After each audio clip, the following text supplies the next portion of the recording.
Hello everyone, welcome to Ex-Fundie Diaries. My name is Elly, my pronouns are she, her, and in this video I would like to discuss more reasons to say, fuck purity culture. This is becoming a bit of a theme on this channel, and I'm so glad that other people have resonated with this message. Purity culture is misogynistic, racist, transphobic, homophobic, super harmful, and it hurts everyone.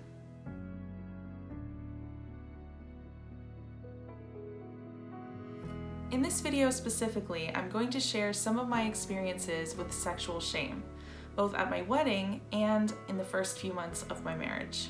But first, a little bit of context for the mindset that I was in when I got married. I believed, based on a lifetime of conditioning, that staying pure, and I'm putting huge air quotes around that word because fuck that as a concept, and then starting a family with a marriage between a cis man and a cis woman was not only the way to please God, but also the way to fix all of the problems in the world.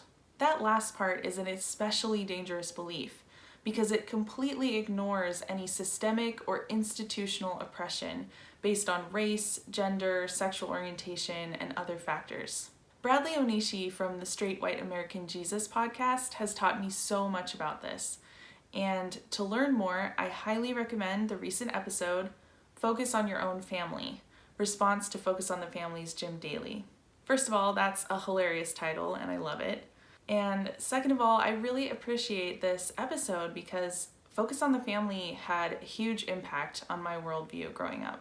The episode really helped me contextualize what I had been taught, especially the messages that I didn't really pick up on and that went over my head. I listened to Focus on the Family with my mom when I was a really young kid, and I kept listening all the way until I was engaged and taking notes on their podcast to learn how to start my marriage the right way. There is another organization that my parents practically worshipped called Above Rubies, and it was even more extreme than Focus on the Family. The name of this cultish group comes from the New King James Version of Proverbs 31:10. Who can find a virtuous wife, for her worth is far above rubies. The leaders, Colin and Nancy Campbell, advocate for Christian men to be the founders of their own dynasty for God on earth, and for their wives to raise up godly seed.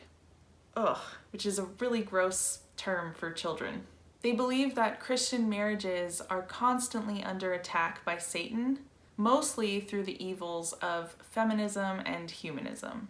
As long as I can remember, Above Rubies magazines came to our house, and my mom would read them cover to cover.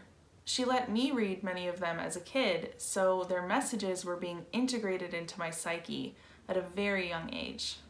My family even attended at least one of their weekend conferences when I was 15. And I remember Nancy Campbell telling all the women that they needed to be overflowing with motherhood, whatever that means. I also remember feeling embarrassed and out of place by how small our family was compared to all the other families in attendance. We only had 3 kids, and most of them had somewhere between 6 to 12. I am able to see so clearly now how organizations like Focus on the Family and Above Rubies uphold white supremacy and cishet patriarchy. But as a very traumatized 21-year-old, I really didn't know that by subscribing to this worldview, I was supporting my own oppression and the oppression of others. All I was trying to do was to please God and to make my parents proud. And one of the main ways that I did this was by saving sex for marriage and my first kiss on the lips for the altar. My parents were obsessed with the Duggar family growing up. They saw the Duggars as a godly example for Christian families to emulate. I was 17 when A Very Duggar Wedding aired, and I remember watching this episode with my parents. Josh said that he and Anna saving their first kiss for the altar was a testimony to everyone in attendance, and my parents loved this idea. They praised Josh and Anna for this, and they told me that they really hoped that I would do the same. At my wedding 4 years later, in front of 125 of our closest family and friends, my husband and I kissed on the lips for the first time. Thankfully, he had kissed other people before, so at least one of us knew what we were doing. For me, it was a humiliating and embarrassing experience, but I don't think it looked as awkward as it felt. Most people probably wouldn't have known unless they were told, but during the reception, my dad informed everyone in his toast that the kiss that they had all seen a couple hours before was our first. Today is my 5th day as a married woman. We are having the most wonderful, amazing, blessed honeymoon. Our wedding on Saturday there aren't any proper words to describe it. God just made it so sweet and so centered on Him.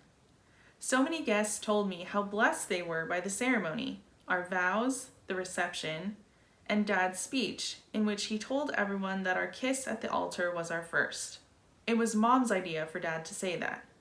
Many people told me that our wedding was a lovely picture of Christ and His bride, and that they felt the Holy Spirit's presence there. I am so grateful for that. That is exactly what we wanted. God brought us together, God was the center of our relationship, and God led us to get married this August. All glory goes to His beautiful handiwork, weaving together the threads of our unique and wonderful journey together. Throughout our honeymoon, we have been praying that God will use our wedding to put a spark in the hearts of our guests who don't know Him or who have turned away from Him. Obviously, at the time, I was glad that we had our first kiss in front of everyone, and I was glad that my mom suggested to my dad to tell everyone. But in the present day, this feels extremely gross and invasive to me. As long as everyone involved are consenting adults, people should be completely free to make their own sexual choices. But that was not what I believed at the time. I thought that I had to publicly prove my purity to all of these people. The fact that such an intimate moment like a first kiss was on full display reinforced to me the narrative that my body and my life choices did not belong to me.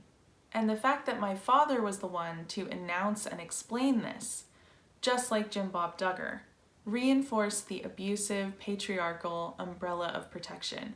If you've seen the Duggar wedding episode, you know what comes next. Sex. And just a heads up, I'm about to overshare and talk about my vagina. I know this is a very personal topic, but I think it's important to talk about. Feel free to stop watching if this is too uncomfortable for you. When the wedding was over and we were driving to our hotel, my stomach was in knots. This was my wedding night, which was the most glorified and anticipated event of my life, according to everything I had been taught. And on one hand, I was really excited to finally have sex after so much waiting. On the other hand, however, I was extremely anxious because when I first got my period, I tried to use a tampon and I could not get it in. No matter how many times I tried over the years, I could only get the tampon in about an inch. And that was only because I was literally pushing it up there and crying through the pain. And I thought, if I can't use a tampon, how on earth am I going to have intercourse? What I found out about a month after getting married at a doctor's appointment with a gynecologist is that I had vaginismus. I'll put an article in the description box of this video that explains more about it. Basically, vaginismus is the closing of the vagina when something is trying to enter, and it usually occurs because of sexual, physical, or emotional trauma. From what I can tell, many people who have grown up in Christian fundamentalism experience vaginismus, and this makes perfect sense to me. We Fundie kids of all genders were taught to be at war with our own bodies, to hate ourselves and to shut down our sexuality. Thankfully, the person that I married did not reflect these harmful messages back to me. My husband took my hand in the car when I was in full panic mode on the way to our hotel and said, "I just want you to know that I have no expectations for tonight." And that was honestly the best thing he could have said to me in that moment. I breathed a huge sigh of relief. He reassured me right at the beginning that he was a safe sexual partner. We ended up being unable to have intercourse for the first couple of months of our marriage because of my vaginismus. And this made me feel like a complete and utter failure as a Christian wife. I felt broken and worthless, and sometimes the shame was so powerful that I burst into tears during sex. My gynecologist suggested that I try sex therapy. And out loud, I was like, I'll think about it. But in my head, I was like, heck no, absolutely not. First of all, the word therapy set off a bunch of alarm bells in my head because I grew up around adults who would joke that behavioral science, BS, actually stood for bullshit.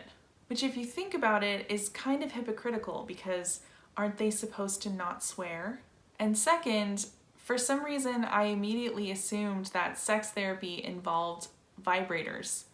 And I was like, nope, not going there. I have spent too much time resisting the evils of masturbation, and I am not going to be dragged back into that lifestyle. I decided that the only thing I could really do was pray for my sexual deliverance. And I also read Christian fundamentalist marriage blogs that gave horrible sex advice, like faking orgasms to boost your husband's self-esteem, but calling it faithing it instead of faking it. Because you're trusting God to eventually give you the fulfilling sex life that you were always promised by saving sex for marriage. I was so genuinely worried that I was letting my husband down and disappointing him and basically ruining his life. But he was very kind and reassuring. For most people, vaginismus does not prevent sexual arousal. So because of that, we were able to make out and do other things that helped me to relax over time. Despite what I was taught growing up, I eventually learned that there are many different kinds of sex, just like there are many different kinds of valid relationships between people of all different genders. I am so grateful to have married a caring person who respected my autonomy, but I know that so many people have not been afforded that sexual safety in their relationships, including my own mom. Purity culture is the ideal environment for all kinds of abuse to thrive. This is just one of the many reasons why I am so passionate about speaking against it and why I will always say, fuck purity culture. Thank you so much for watching, and I will see you in the next video.